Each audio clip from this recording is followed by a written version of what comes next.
Undead unluck. What, you thought it was gonna be some fucking retrospective deep thing I was gonna say? No, just go ahead and watch. Why the fuck? It's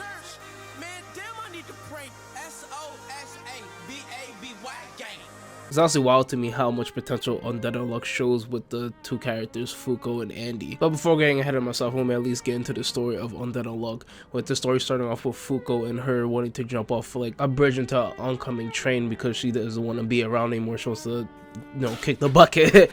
It looks like he may commit suicide.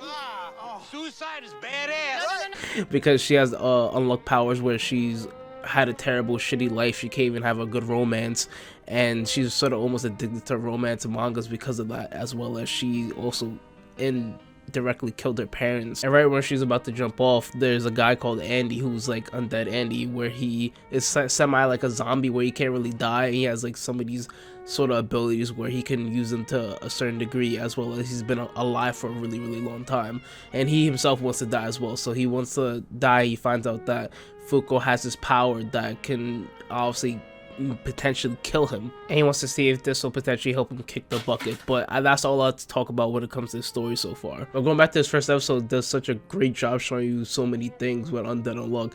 Like for example, the characters Fuko and Andy, where you get so much from like so little. With, for example, let's just say Fuko, right? With Fuko, you can tell she's like heavily into being considerate and kind, especially when she first meets Andy. She doesn't want to have him get too close and then have it be like sort of like her parents, where if anyone just touches her in general, that person's gonna get hurt or killed, or the case may be. And then seeing Andy for the first time, where he's just flat out just naked drinking boba tea, just looking at the person that's about to jump off a bridge, and just be like, oh, so what you doing? This is a little cliche, but see how nonchalant he really is, because obviously he's been alive for so long.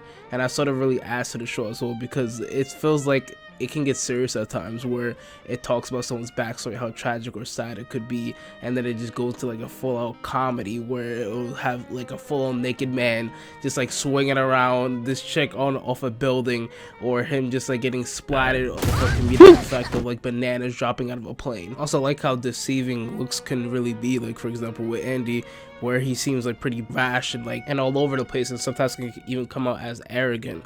But the thing is with Andy, it seems like he also seems to be a really caring person. Like for example, where when Fuko doesn't cut her hair, because she hasn't cut her hair in a long time, because she obviously has unlocked powers, and so no one else can cut her hair, you know, she can realistically just like get like a knife or some scissors and just like, you know, cut it off a little bit, but she doesn't do it anyway. And he just comes up and actually attempts to like give her a haircut, because he's been alive for so long that he's actually been a hairdresser for like a little bit of time, which is pretty funny, with the added bonus of some cool fight scenes and some amazing gorgeous animation, but with so little that's given, that honestly I feel like it has a whole lot of potential to be even shown, and you should definitely give it a watch. Now this is a pretty short video, but again, there's only like one episode out so far, so I definitely want to probably come back and do like a few more videos if like a few more episodes come out, unless it gets canceled like Zon 100. I hope to God not. But other than that, I'll see you guys in the next one. Like, comment, subscribe, and goodbye.